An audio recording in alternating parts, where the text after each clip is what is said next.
讲到今仔透早，这屏东万万是发生一件死亡车祸，一台大货车要载怪手去到工地，当阮的时，那就是把无好势，这一台煞倒落去，去缀到一个骑车上班的民众，送病院有关是救不回来。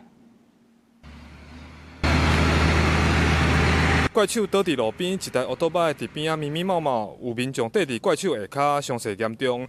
今仔早起7点外上班时间，慢慢的信民路有一台大台车载山鸟含怪手要去工地，结果要转弯的时，敢若车速伤紧，佮无甲车固定好势，规台怪手直接对大台车车顶落落来，拄好缀到一名骑机车上班的民众。有没有压到人我不知道，我就刚好看到他翻下来，然后我就想说。 啊，惨了一堆骑摩托车上班族刚好经过，不晓得有没有压到人这样子。啊，想那怪兽想那来变了。我的时阵脱离吧。脱离啊？有放吗？有啊。啊，有放可以脱离啊？可能我弯哪有无？嘿，你无讲位啊？转弯就对啊。哦，你驶哈？唔是。哦，有缀着人吗？有。啊，人安怎？上病院。